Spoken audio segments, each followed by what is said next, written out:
ನಡೆದಾಡುವ ದೇವರು ಗುರುದೇವರನ್ನು ಎನ್ನ ಹೃದಯ ಮಂದಿರದಲ್ಲಿ ನೆನೆದು ಕೋಣಬಗೆಯ ವೃದ್ಧ ಶರಣೆಂದು ತಾಯಂದಿರಲ್ಲಿ ಹಿರಿಯರಲ್ಲಿ ತಮ್ಮೆಲ್ಲರಲ್ಲಿ ವಂದನೆಗಳು. ಅಲ್ಲಮ್ಮ ಪ್ರಭುದೇವರು ಹೇಳ್ತಾರೆ, ನೀರಿಲ್ಲದ ಕೆರೆ, ಫಲವಿಲ್ಲದ ಬಣ, ಭಕ್ತರಿಲ್ಲದ ಗ್ರಾಮ ಹುಡುಗಾಡಯ್ಯ, ಪ್ರೇತಾಜನಾರಣ್ಯದಲ್ಲಿ ಹೋಗಬಹುದೇ ಗುಹೇಶ್ವರ. ಅಲ್ಲಮ್ಮ ಹೇಳ್ತಾರೆ, ಊರು ಐತಿ ಅಂದರೆ ಕೆರಿಬೇಕು, ಒಂದು ಕೆರೆ ಇರಬೇಕು. ಊರೈತಿ ಕೆರೆಯಾಗ ಏನಿರಬೇಕು? ನೀರು ಇರ್ಬೇಕು. ಅಂದ್ರೆ ಅದು ಕೆರೆ. ಅದು ಕೆರೆ ಐತಿ ನೀರು ಇಲ್ಲಂದ್ರೆ ಏನು ಮಾಡೋದು? ಕೆರೆ ಇರಬೇಕು, ನೀರು ಇರ್ಬೇಕು. ಗಿಡಗಳದಾವ, ಬನ ಅದ, ಒಂದು ಹಣ್ಣಿಲ್ಲ, ತೊಗೊಂಡು ಏನು ಮಾಡೋದು? ಬನ ಅಂದ್ರೆ ಗಿಡ ಅಂದ್ರೆ ಹಣ್ಣಿರ್ಬೇಕು. ಆ ಬಳಿಕ ಜನ ಇರ್ತಾರೆ ಊರಾಗ, ಭಕ್ತಿರಂಗಿಲ್ಲ, ಭಕ್ತಿ ಹೊರದಾಗ ಇರಂಗಿಲ್ಲ. ಭಕ್ತಿ ಹೊರದಾಗ ಇತ್ತು ಅಂದ್ರೆ ಭಕ್ತರಿದ್ದರು, ಗುರುಗಳು ಚಂದ, ಊರು ಚಂದ, ಎಲ್ಲರೂ ಭಾಳ ಭಾಳ ಚಂದ, ಒಂದು ರೀತಿ ವಾತಾವರಣ ಚಂದ. ಏನು ಭಕ್ತಿ ಹೊರದಾಗ ಇತ್ತು ಅಂದ್ರೆ. ಪ್ರೇಮದ ಹೊರದಾಗಿಲ್ಲ ಅಂದ್ರೆ ಜಗಳ, ಯುದ್ಧ, ಹೊಟ್ಟೆ ಕಿಚ್ಚ ಇವೆಲ್ಲ ಯಾಕೆ ಅಕ್ಕಾವ ಅಂದ್ರೆ ಒಳಗೆ ಪ್ರೇಮ ಇಲ್ಲ ಅಂದ್ರೆ ಇವೆಲ್ಲ ಬರ್ತಾವೆ. ಪ್ರೇಮ ಇತ್ತು ಅಂದರೆ ಬೇರೆ, ಪ್ರೇಮ ಇರದೇ ಇದ್ದರೆ ಬೇರೆ, ಪ್ರೇಮದ ಬದುಕು ಬೇರೆ. ಅದಕ್ಕೆ ಹೇಳ್ತಾರೆ, ಗಿಡ ಇತ್ತು ಹಣ್ಣು ಇರಬೇಕು, ನೀರು ಕೆರಿದ್ರೆ ನೀರಿರಬೇಕು. ಹಂಗೆ ನಾವು ಅದೀವಿ ಅಂದ್ರೆ ಭಕ್ತಿ ಹೋದಾಗ ನಮ್ಮಲ್ಲಿ ಬೇಕು. ಈಗ ನೋಡ್ರಿ, ಬೊಕ್ಕಣ್ಣವ್ರಿಗೆ ಇಬ್ಬರು ಹೆಣ್ರು, ಗಂಗಾಂಬಿಕಾ ನೀರಾಂಬಿಕಾ. ಅಷ್ಟು ದೊಡ್ಡವ್ರು, ಅವ್ರದ ನಾವು ಹೇಳ್ತೀವಿ, ಪುರಾಣ ಹೇಳ್ತೀವಿ, ಪ್ರವಚನ ಹೇಳ್ತೀವಿ. ಅಂಥ ದೊಡ್ಡವ್ರ ಮನ್ಯಾಗ ಐತೆ ಒಂದು ಸ್ವಲ್ಪ ಹೆಚ್ಚು ಕಡಿಮೆ ಇತ್ತ. ಆಕೆ ಗಂಗಾಂಬಿಕೆ ಹೇಳ್ತಾಳೆ ನೀರಾಂಬಿಕೆ, ಪತಿಯಾಜ್ಞೆಯಲ್ಲಿ ತೆರಗುವ ಕತಿಗೇಕೆ ಬರ್ತಾವು? ಅವಳ ಲಿಂಗನಿಷ್ಠೆ ಅವಳಿಗೆ, ನಮ್ಮ ನಿಷ್ಠೆ ಪತಿಯಾಜ್ಞೆಯಲ್ಲಿ. ಆಕೆ ಹೇಳ್ತಾಳೆ, ಗಂಡನ ಆದ ಬಳಿಕ ಪತಿ ಮನೆಗೆ ಬಂದ ಬಳಿಕ ಒಂದು ದೇವರಿಲ್ಲ, ದಿಂಡ್ರಿ, ಗಂಡನ ಒಂದು ದೇವರು. ಯಾವಾಗ ವ್ರತ ನಾವು ತೊಗೊಂಡಿವಿ ಅಂದ್ರೆ ಮತ್ತೊಂದು ದೇವ್ರಿಗೆ ಹೋಗೋದು, ಮತ್ತೊಂದು ಪೂಜೆ ಮಾಡೋದು, ವ್ರತ ಯಾಕೆ ಮಾಡೋದು? ಲಿಂಗ ಪೂಜೆ, ಎಲ್ಲಿ ಲಿಂಗ ಪೂಜೆ ಅತ್ತ ಆಕೆ ಅದೇನು ಕೆಟ್ಟ? ನೀವು ಪೂಜೆ ಮಾಡ್ಕೊಂಡ್ರೆ ಕೆಟ್ಟ. ಆದರೆ ಆಕೆಗೆ ತಾಪ, ನಾವು ಪತಿಯಾಜ್ಞೆ ನಾ ಪತಿಯಾಜ್ಞೆಗೆ ನಡೆಯಕ್ಕೆ ಈಗ ಬೇರೆ ಲಿಂಗ ಪೂಜೆ ಕೊಂಡಿರ್ತಾಳೆ ತಾಪ. ಎಲ್ಲಿದ್ದಲ್ಲಿ ಹೊಟ್ಟೆ ಕಿಚ್ಚು ಇದ್ದೇ ಇರ್ತಾವೆ. ಇವು ಕಡಿಮೆ ಆಗ್ಬೇಕಾದ್ರೆ ಏನು ಮಾಡಬೇಕು ಅಂದರೆ ಸ್ವಲ್ಪ ಅಧ್ಯಾತ್ಮ ಬೇಕು. ಅಧ್ಯಾತ್ಮ ಒಳಗೆ ಹೋಗ್ತು ಅಂದ್ರೆ ಎಲ್ಲ ಕಡೆ ಪ್ರೀತಿ, ಪ್ರೇಮ. ಮಹಾಭಾರತ ಅದಕ್ಕೆ ಯಾಕೆ ಜಗಳ? ನನ್ನ ಮಕ್ಕಳು, ನನ್ನ ತಮ್ಮನ ಮಕ್ಕಳು ಏನು ಮಾಡಿದ್ರು ಕೇಳಿದ್ರು ಇದ್ದು ಚಾಲು ಆಯ್ತು. ಬೇರೆ ಎಲ್ಲಿ ಮಾಡ್ತೀವಿ ಅಲ್ಲಿ ಜಗಳ. ಈಗ ಅಪ್ಪಗಳು ಹಿಂದೆ ಅಪ್ಪಗಳು ಬದುಕಿ ಹೋದ್ರೆ ಅವ್ರಿಂದ ನಾವು ಏನು ಕಲ್ತೀವಿ ಹೇಳ್ರಿ? ಇನ್ನೊಂದು ಹೇಳ್ತಾರೆ, ಭಕ್ತಿ ಒಳಗೆ ನವವಿಧ ಭಕ್ತಿ ಅಂತ ಬರ್ತಾವೆ. ನವವಿಧ ಭಕ್ತಿ ಒಳಗೆ ಶ್ರವಣ ಭಕ್ತಿ ಅಂದ್ರೆ ಕೇಳು ಭಕ್ತಿ. ಮೊದಲ ಸರಿಯಾಗಿ ಕೇಳ್ಬೇಕು. ಕೇಳಿದ್ರೆ ಮುಂದೆ ಎಲ್ಲ ಜ್ಞಾನ ತಾನು ಬರೋಕತ್ತೈತಿ. ಮೊದಲು ಕೇಳ್ಬೇಕು, ಎಲ್ಲರದು ಕೇಳ್ಬೇಕು. ಅವ್ರು ಹಂಗೆ ಹೇಳ್ತಾರೆ, ಇವ್ರು ಹಿಂಗೆ ಹೇಳ್ತಾರೆ, ವೇದಾಂತ ಹೇಳ್ತಾರೆ, ಗೀತಾ ಹೇಳ್ತಾರೆ, ಸಿದ್ಧಾಂತ ಹೇಳ್ತಾರೆ, ವಚನ ಹೇಳ್ತಾರೆ ಅಂತ ಬೇಡ. ಅವ್ರು ಏನು ಹೇಳ್ತಾರೆ ಹೇಳಲಿ, ನಾವು ಮೊದಲು ಕುಂತು ಕೇಳ್ಬೇಕು. ಹಾಡ ಯಾರ ಹಾಡಲಿ, ಯಾವುದ್ರೆ ಹಾಡಲಿ ಕೇಳ್ಬೇಕು. ಕೇಳಿದೀವಿ ಅಂದ್ರೆ, ನೋಡಿದೀವಿ ಅಂದ್ರೆ ಮನುಷ್ಯ ಏನು ಮಾಡ್ತೈತಿ? ನೋಡಿ ತಿಳ್ಕೊತೈತಿ, ಕೇಳಿ ತಿಳ್ಕೊತೈತಿ. ಆಗ ನಾವು ಒಂದು ತಿಂಗಳು ಏನು ಮಾಡೋದು? ಒಂದು ತಿಂಗಳು ಕೇಳಿದ್ರಿ ಪ್ರವಚನ, ಎಷ್ಟು ಚಂದ ಕೇಳಿದ್ರಿ. ನನಗೆ ಎಷ್ಟು ಆನಂದ ಆಗೈತಿ, ಅವ್ರಿಗೆ ಹೆಂಗಾಗೈತೆ ಗೊತ್ತಿಲ್ಲ, ನನ್ನ ಮಾತ್ರ ಭಾಳ ಆನಂದ ಆಗೈತಿ. ಈಗ ಎಷ್ಟು ಚಂದ ಕೂತು ಕೇಳಿದ್ರಿ ಹೇಳ, ಎಷ್ಟು ಹೇಳಿದ್ರು ಕುಂಡ್ರಂಗಿಲ್ಲ. ಎಷ್ಟು ನಮ್ಮ ಕೂತ್ರಿ, ಹೆಂಗೆ ಕೂತ್ರಿ, ಅದಾರು ಇಲ್ಲ ನಂಗೆ ಕೂತ್ರಿ. ಒಂದು ಚೂರು ಬಿದ್ದರೆ ಕಪ್ಪಳ ಅಷ್ಟು ಅವಾಜಿಲ್ಲ, ಹಂಗೆ ಕೇಳಿದ್ರಿ ನೀವು. ಇದಕ್ಕೇಂತಾರೆ? ಕಿಳು ಭಕ್ತಿ ಅಂತಾರೆ. ಕೇಳ್ಬೇಕು ನಾವು. ಕೇಳಿದ್ವಿ ಅಂದ್ರೆ ಜ್ಞಾನ ಆಗ್ತೈತಿ. ಒಬ್ಬ ಬಂದತ್ತ. ಈಗ ನಾವು ಪೂಜೆ ಮಾಡ್ತೀವಿ, ದೇವ್ರನ್ನ ಪೂಜೆ ಮಾಡ್ತೀವಿ, ದೇವ್ರ ಕಡೆ ಹೋಗ್ತೀವಿ, ಮನೆಯಾಗ ಜಗಳ ಇಡ್ತೀವಿ, ಗುಡಿಗೆ ಹೋಗ್ತೀವಿ, ಎಲ್ಲ ಮಾಡ್ತೀವಿ. ಆದರೆ ದೇವ್ರ ಕಲ್ಪನೆ ಸ್ಪಷ್ಟವಾಗಿ ನಮ್ಗೆ ಗೊತ್ತಿಲ್ಲ. ಗೊತ್ತಿದ್ದವ್ರನ್ನ ಕೇಳಂಗಿಲ್ಲ, ನಮ್ಮ ತಿಳಿದರೆ ಬಿಡಂಗಿಲ್ಲ. ಏನೋ ಹೇಳಿದಿರತ್ತ, ಒಂದು ವರಕ್ಕೆ 24 ಗುಣದಾಗ 22 ಅದಾವ, ಎಡ್ಡೆ ಇಲ್ಲ ಅಂದ್ರೆ ಗುಣಗಳು. ಮತ್ತೇನು 2 ಗುಣ ನಡೀತತ್ತು. 22 ಗುಣ ಅದಾವ. ಸಾಕರಾತಿ ಲಗ್ನ ಮಾಡಿ ಕೊಟ್ರತ್ತ. ಲಗ್ನ ಮಾಡಿ ಕೊಟ್ಟ ಒಳಗೆ ಕೇಳಿದಿರತ್ತೆ, ಅವು 2 ಗುಣ ಯಾವಿಲ್ಲ ಅಂತ ಕೇಳಿದಿರತ್ತೆ. 24 22 ಅದಾವತ್ತೀರಿ, ಮತ್ತು 2 ಗುಣ ಯಾವಿಲ್ಲ ಅಂತ ಕೇಳಿದಿರತ್ತೆ. ತನಗರ ತಿಳಿಯಂಗಿಲ್ಲ, ಮುಂದೆ ಮಾತ್ರ ಕೇಳಂಗಿಲ್ಲ. ಮತ್ತು ಅವ 2 ಮುಖ್ಯ. ಮತ್ತು ಇರುವ ಅವ 2 ಮುಖ್ಯ. ಮಂದಿದು ಕೇಳಂಗಿಲ್ಲ, ತನಗರ ತಿಳಿಯಂಗಿಲ್ಲ. ಹಂಗೆ ನಾವು ಸ್ಪಷ್ಟವಾಗಿ ಏನು ಅಂದ್ರೆ ದೇವ್ರು ಹೆಂಗಂದ್ರೆ ಹಂಗೆ ನಾವು ತಿಳ್ಕೊಬೇಕೇವ, ನಾವು ತಿಳ್ಕೊಂಡಂಗೆ ದೇವ್ರಿಲ್ಲ.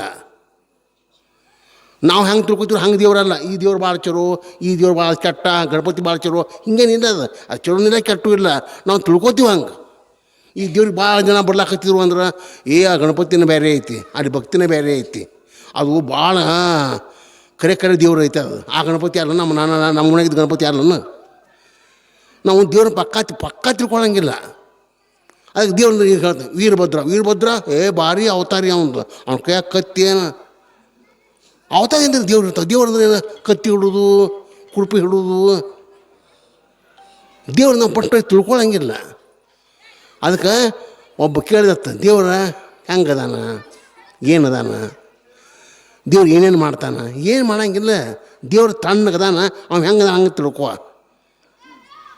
ಇವಾಗ ಮಾತೃನ ತರಬೇಕಾಯ್ತು. ನಾವು ಮನೆ ಕಟ್ಟಿವಿ, ಮಾತೃನ ತರಬೇಕಾಗೈತಿ. ಮಾತೃನ ಹೆಂಗೆ, ಮಾತೃ ಅಂದ್ರೆ ದೊಡ್ಡ ಮಾತೃನ ತರಬೇಕಾಗೈತಿ. ರೊಕ್ಕ ಕೊಟ್ಟರೆ ಬಂದೇ ಬರ್ತಾರೆ. ಜಾತಿ ಜಂಗಮರು ಕೋಟ್ಯಾನು ಕೋಟಿ, ನೀತಿ ಜಂಗಮರು ಕೋಟ್ಯಾನು ಕೋಟಿ, ಸಿದ್ಧ ಜಂಗಮರು ಕೋಟ್ಯಾನು ಕೋಟಿ, ಜ್ಞಾನ ಜಂಗಮ ದುರ್ಲಭ ಗೋಯೇಶ್ವರ ಅಲ್ಲ ಮಾಡ್ತಾನೆ. ಇಲ್ಲ ಅತ್ತವ್ರು ಇಲ್ಲೇ ಒಬ್ಬ ಬಿಡ್ತಾನೆ, ಅವಕ್ಕೆ ಬಿಡ್ತಾನೆ. ಹೊಳಿ ದಂಡ್ಯಾಗ ಕೂತಿರ್ತಾನೆ, ಅವ್ನು ನಿಮ್ಮನ್ನು ನೀರಿಗೆ ಬಿಡ್ತಾನೆ. ಹೊಳ್ಯಾಗ ಅವ್ನು ಕೂತಾನೆ, ನಿಮ್ಗೆ ನೀರಿಗೆ ಬರ್ತಾನೆ. ಒಂದು ಕಪ್ ನೀರು ಕೊಡ್ತು ಬರ್ತಾನೆ. ಅವನು ಹೊಳಿ ದಂಡ್ಯಾಗ ಕೂತಾನೆ, ಹೊಳಿನ ಅವಂದ ಐತಿ. ಹಂಗೆ ಒಬ್ಬ ಮಾತನ್ನು ತರಬೇಕಾದ್ರೆ ಏನು ಕೊಟ್ಟರೆ ಬರ್ತಾನವ. ಮತ್ತು ಹೆಂಗೆ ಮಾಡೋದು, ಹೆಂಗೆ ತರೋದು?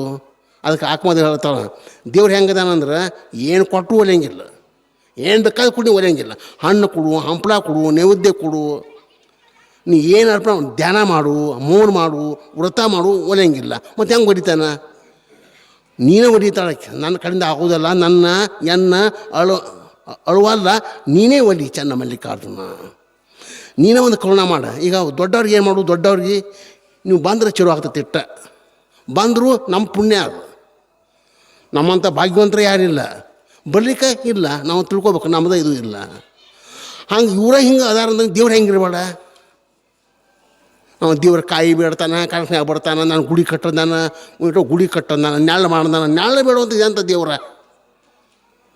ಈಗ ಒಂದು ಫೋಟೋ ಐತಿ, ಇದು ನೆಳ್ಳು ಮಾಡ್ಬೇಕು, ನಾವು ನೆಳ್ಳ ಮಾಡ್ತೀವಿ, ನಮಗೆ ಬೇಕಾಗಿ ಮಾಡ್ಕೋತೀವಿ. ಅದಕ್ಕೆ ನೆಳ್ಳು ಬೇಕನ್ನ, ನೆಳ್ಳು ಬೇಕು, ದೇವ್ರ ಕಾಯಿ ಬೇಕು, ದೇವ್ರಿಗೆ ಕಪ್ಪಳ ಬೇಕು. ಈ ಅಮ್ಮಕ್ಕೆ ನಾವು ಹೋಗಬೇಕು. ಯಾರು ಹೋಗಂದಾರು? ನಿನ್ನ ಬಾರ ಯಾರಂದಾರು, ಹೋಗ್ರಿ ಯಾರಂದಾರು? ನಾವು ಏನು ತಿಳ್ಕೊಂಡಿವಿ? ತಪ್ಪು ಕಲ್ಪನೆಗಳು ನಮ್ಮಲ್ಲಿ ಭಾಳ ಅದಾವೆ. ಕಲ್ಲ ಮನೆಯ ಮಾಡಿ, ಕಲ್ಲ ದೇವರ ಮಾಡಿ, ಕಲ್ಲ ಮೇಲೆ ಕಲ್ಲ ಕಟ್ಟದರೆ ದೇವರೆತ್ತ ಹೋದರು. ಎಲ್ಲಿ ಹೋದ ದೇವರು? ಎಲ್ಲಿ ಹೋದ? ಎಲ್ಲ ಕಲ್ಲ, ಕಂಬ ಕಲ್ಲು, ದೇವ್ರ ಕಲ್ಲು, ಕಾಟ್ಟು ಕಲ್ಲು, ಒಳಗಿಂದ ಕಲ್ಲು, ಹೊರಗಿಂದ ಕಲ್ಲು, ಎಲ್ಲ ಕಲ್ಲು. ಆದ್ರೆ ಒಂದೇನು ಅಂದ್ರೆ ನಮ್ಮಲ್ಲಿ ಭಕ್ತಿ ಹೊಡೆದ ಐತಲ್ಲ, ಅದು ಕಲ್ಲು ನಮಗೆ ದೇವ್ರು ಆಗ್ತೈತಿ. ಭಕ್ತಿ ಮಾಡಿದ್ವಿ ಅಂದ್ರೆ, ಪ್ರೇಮ ಮಾಡಿದ್ವಿ ಅಂದ್ರೆ. ಪ್ರೇಮ ಒಂದಿಲ್ಲ, ಎಲ್ಲ ಇಲ್ಲ. ಏನೋ ಹೇಳ್ತಾರೆ, ಒಬ್ಬ ಚಂತನ ಗಂಡಿಗೆ ಬೇಯಕ್ಯತ್, ಒಂದು ಮುಂಜಾನೆ ಬೇಗ ಚಲ ಮಾಡ್ತಿಲ್ಲ, ಹೊತ್ತು ಮುಂದಕ್ಕೆ ಬೇಯಕ್ಯತ್. ಮುಂಜಾನೆ ತಾಳಿ ತೊಗೊಂಡು ಕಣ್ಣಿಗೆ ಹಚ್ಕೊಂಡು, ಹಣ್ಣಿಗೆ ಹಚ್ಕೊಂಡು ಅದು ಬೆಲ್ಲ ಕೊಡ್ತಿದ್ಲತ್ತು.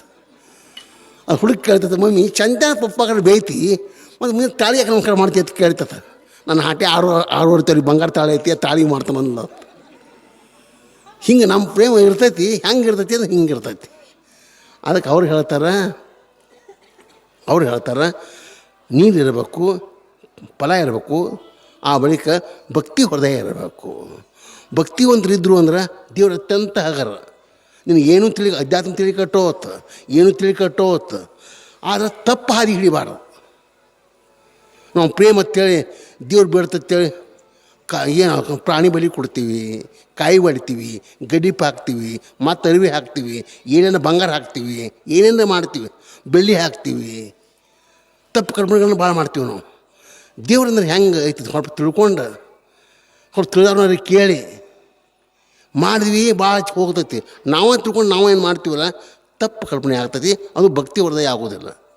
ಭಕ್ತಿ ಬೇಕಾದ ಮಾಡೋದು ಆಗೋದಿಲ್ಲ. ಭಕ್ತಿ ಅಂದ್ರೆ ತಿಳಿದ ಭಕ್ತಿ ಮಾಡೋದು ಬೇರೆ. ಅದಕ್ಕೆ ಭಕ್ತಿ ಯೋಗ ಅಂತ ಮಾಡಿದ್ರೆ ಗೀತಾದಾಗ ಭಕ್ತಿ ಯೋಗ 12ನೇ ಅಧ್ಯಾಯ ಐತಿ. ಭಕ್ತಿ ಯೋಗ. ಭಕ್ತಿ ಅಂದರೆ ಏನು, ಯೋಗ ಅಂದರೆ ಏನು? ಯೋಗ ಅಂದರೆ ಕೂಡೋದು, ದೇವನನ್ನು ಭಕ್ತಿ ಮಾಡಿ ದೇವನನ್ನು ಕೂಡೋದು. ಅದನ್ನು ಮಾಹಿತಿ ಕೊಟ್ಟಾರ ಅವರು. ಈ ಊರಿಗೆ ಹೋಗ್ಬೇಕಾದ್ರೆ ಇದು ಹಾಕಿರ್ತಾರೆ, ಕಿಲೋಮೀಟ್ರ್ ಕಲ್ಲು ಏನು ಊರಲ್ಲ, ಆದ್ರೆ ಊರು ತೋರಿಸ್ತಾವೆ. ಮೂರ್ತಿಗಳನ್ನೇನು ದೇವರಲ್ಲ, ಆದ್ರೆ ದೇವ್ರ ಹತ್ರ ಒಯ್ತಾವೆ. ಅದಕ್ಕೆ ಮೂರ್ತಿಗಳು ಬೇಕಾ, ಒಳ್ಳೆ ಮೂರ್ತಿಗಳು ಬೇಕು.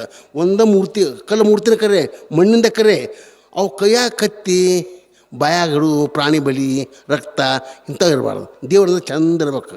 ಒಮ್ಮೆ ಅಪ್ಕೊಂಡು ಹೇಳಿದ್ರೆ ಎರಡು ದೇವರ ಇಡ್ರಿ ಅಂದ್ರೆ ಎರಡು ದೇವರ ಒಟ್ಟು, ಒಂದು ಗಣಪತಿ ಒಂದು ಹನುಮಂತ. ಹನುಮಂತನ ಊರಾಗಿಡ್ರಿ, ಮನ್ಯಾಗ ಗಣಪತಿ ಇಡ್ರಿ. ಗಣಪತಿ ಅಂದ್ರೆ ಕಡಬ ತಿನ್ನವ, ಹೋಳ್ಗೆ ತಿನ್ನವ, ಮೋದಕ ತಿನ್ನವ, ಹಣ್ಣು ತಿನ್ನವ. ಹನುಮಂತ ಅಂದ್ರೆ ಹಣ್ಣು ತಿನ್ನವ, ಹಾಲು ಕುಡಿಯವ, ಗಾಳಿ ತೊಗೊಳವ, ಚಲೋ ನೀರು ಕುಡಿಯವ, ಹಾರವ ತಾಕತ್ತ ಗಿಡದ ಗಿಡಕ್ಕೆ, ಆರೋಗ್ಯ ಚಲೋ ಇರ್ತೈತಿ. ಅದಕ್ಕೆ ಎರಡು ದೇವರ ನೀವು ಮಾಡಿರಿ ಅಂದ್ರೆ. ಆದರೆ ದೇವ್ರಂದ್ರೆ ಏನು ಅಂದ್ರೆ ನಾವು ಏನು ಮಾಡೋದು ಬೇಡ, ಭಕ್ತಿ ಹೊರದೆ ನಮ್ಮಲ್ಲಿ ಇತ್ತು ಅಂದ್ರೆ ದೇವ್ರು ತಾನೇ ವ್ಯಕ್ತ ಆಗ್ತಾನೆ. ಎತ್ತನ್ನೇರಿ ಎತ್ತ ನರಿಸಿದರು ಎತ್ತ ಹೋದ್ರೆ ಹೊರ ಎತ್ತಿನ ಮೇಲೆ ಕೂತ ಎತ್ತ ಹುಡ್ಕಾಡಕತ್ತಾನೆ. ಎತ್ತೊಂದು ಕಳೆದೈತಿ ಎತ್ತಿನ ಮೇಲೆ ಕೂತಾನ. ಹಂಗೆ ದೇವ್ರ ನಮ್ಮೊಳಗದ, ನಮ್ಮನ್ನು ಬಿಟ್ಟರೆ ದೇವ್ರು ಇಲ್ಲ ಕಡೆ ನೋಡಿದ್ರೆ ಸ್ವಲ್ಪ ನಮ್ಮ ಅನುಭವಕ್ಕೆ ಬರುವಾದ. ನಾವು ಹೆಂಗೆ ಆಗ್ತೀವಿ ದೇವರ, ನಾವು ಹೆಂಗೆ ಆಗ್ತೀವಿ? ಅದಕ್ಕೆ ಅವ್ರು ಹೇಳ್ತಾರೆ, ಸ್ವಲ್ಪ ಭಕ್ತಿ ಹೃದಯ ಬತ್ತು ಅಂದ್ರೆ, ಪ್ರೇಮ ಹೃದಯ ಬತ್ತು ಅಂದ್ರೆ ದೇವ್ರಿಗೆ ಸಮೀಪ ಆಗ್ತಾನೆ, ಅಧ್ಯಾತ್ಮಕ್ಕೆ ಸಮೀಪ ಆಗ್ತೈತಿ, ಪ್ರಪಂಚನೂ ಚೆಂದ ಹೋಗ್ತೈತಿ. ಪ್ರೇಮ ಹೃದಯ ಇತ್ತು ಅಂದ್ರೆ ಅಂಥ ಹೃದಯ ಇವತ್ತೇನು ಶಿವರಾತ್ರಿ ನಮಗೇನು ಎಲ್ಲ ರಾತ್ರಿ ಶಿವರಾತ್ರಿ, ನಾವು ಒಂದು ದಿನ ಯಾಕೆ ಶಿವರಾತ್ರಿ? ಮತ್ತು ನಮ್ಮ ದಿನ ಚಲೋ ಕೇಳೋದು, ಚಲೋ ತಿನ್ನೋದು, ಚಲೋ ಉಣೋದು ಅಂದ್ರೆ ಚಲೋ ಶಿವರಾತ್ರಿನ. ಮತ್ತೇನು ತಿನ್ನೋದಿತ್ತು ಅಂದ್ರೆ ಇವತ್ತು ಗುಟ್ಕಾ ತಿನ್ನೋದೈತಿ ಅಂದ್ರೆ ಬೇಡ. ಏನು ಗುಟ್ಕಾ ತಿಂತಾರೆ ಇವ ಬಾಯಾಗ ಹಾಕೊಂಡು ತಿಂತೈತಿ ನೋಡ್ಬೇಕು. ಅದನ್ನು ಗುಟ್ಕಾ ಏನು ಕಮ್ಮ ಭಗವಂತ ಹಿರಿಯರು ಕೊಟ್ಟಾನ, ಎಂಥ ಚಲೋ ಐತಿ ಅಂತ ಬಿಟ್ಟು ಒಮ್ಮೆ ಚಟ ಬಿತ್ತು ಭಾಳ ಕೆಟ್ಟದು. ಒಮ್ಮೆ ಭಾಳ ಬಿತ್ತು ಅಂದ್ರೆ ಮುಗಿದ ಹೋತು. ಅಪ್ಪ ಹೇಳ್ತಾರೆ, ಒಂದು ದಿನ ಕುಡಿದ್ರೆ ಬಿಡ್ತಾನೆ, 2 ದಿನ ಕುಡಿದ್ರೆ ಬಿಡ್ತಾನೆ, 3 ದಿನ ಕುಡಿದ್ರೆ ಬಿಟ್ಟಾನ, ತಿಂಗಳು ಹೋತು ಅಂದ್ರೆ ಮುಗೀತು ಹೋದವ ಕಡೆ. ಅದಕ್ಕೆ ನೀವೇನು ಮಾಡಿರಿ, ಯಾರ್ಯಾರು ಕುಡಿತಾರೆ ಅವ್ರು ಬೆನ್ನು ಹತ್ತು ಬೇಡ್ರಿ, ಯಾರು ಕುಡಿಯಂಗಿಲ್ಲ ಅವ್ರು ಬೆನ್ನು ಹತ್ತಿರಿ. ಮಕ್ಕಳನ್ನ ಹಿಡ್ರಿ, ದೊಡ್ಡವ್ರನ್ನ ಬಿಟ್ಟು ಬಿಡ್ತಾರೆ. ಯಾಕೆ ದೊಡ್ಡವ್ರು ಬಿಡಂಗಿಲ್ಲ, ಆಗೋದೇ ಇಲ್ಲ ಅದು. ಒಮ್ಮೆ ಬಿತ್ತು ಬಿಡಂಗಿಲ್ಲ. ನಾವು ಹಚ್ಚಿ ಕರೆ ಬಿಡುತ್ತೆ, ಕಂಡು ಹಿಡಿದ್ರೆ ಹೆಂಗೆ ಬಿಡ್ತಾರೋ, ಕಂಡು ಹಿಡಿದಿರ್ತೈತಿ ಅದು ಹೆಂಗೆ ಬಿಡ್ತೈತಿ? ಒಮ್ಮೆ ಬಿತ್ತು ಅಂದ್ರೆ ಬಿಡಂಗಿಲ್ಲ ಅದು. ಏನೋ ಬಿಟ್ಟರೆ ಒಂದು ದೊಡ್ಡ ಪುಣ್ಯ ಅದು. ಅಷ್ಟು ಚಟ ಅಂದ್ರೆ ಅಷ್ಟು ಕೆಟ್ಟದವು. ಎಲ್ಲಕ್ಕಿಂತ ಮೊದಲು ಏನರೇ ಕಲೀರಿ ಏನರೇ ಬಿಡ್ರಿ, ಈ ಚಟದಿಂದ ಮೊದಲು ದೂರ ಇರೋದು. ಅದಕ್ಕೆ ನಾವು ಶಿವರಾತ್ರಿ ಏನು ಮಾಡೋದು ಅಂದರೆ, ಏನರ ಚಟಗಳು ಇದ್ವು ಅಂದ್ರೆ ಬಿಡೋದು. ಏನು ಇರ್ತಾವೆ ಹೊರಟ್ರೆ ಅದನ್ನು ಬಿಡೋದು. ನಾವು ಹೆಂಗೆ ಬಿಡೋದು ಅಂದ್ರೆ ತಿಳುವಳಿಕೆಯಿಂದ ಬಿಡೋದು. ಅದಕ್ಕೆ ಭಕ್ತಿ ಒಳಗೆ ಹೋತು ಅಂದ್ರೆ ಆ ತಾನ ಹೋಗ್ತೈತಿ. ಅಂತ ತಾವೆಲ್ಲರೂ ಬಂದ್ರಿ, ಪೂಜೆ ಶಾಣರು ಬಂದರು, ಒಳ್ಳೆಯ ಮಾತುಗಳನ್ನ ಆಡಿದರು. ಅದಕ್ಕೆ ನಾವು ಏನು ಮಾಡೋದು ಅಂದ್ರೆ ಪ್ರೇಮದ ಹೋದ ಬೆಳಕುನು ಅಂಥೇಳಿ ನಾನು 4 ಮಾತುಗಳನ್ನು ಗುರುಪಾದಕ್ಕೆ ಅರ್ಪಿಸ್ತೀನಿ. ಪೂಜ್ಯರಲ್ಲಿ ತಮ್ಮೆಲ್ಲರಲ್ಲಿ ಓದಲಿ.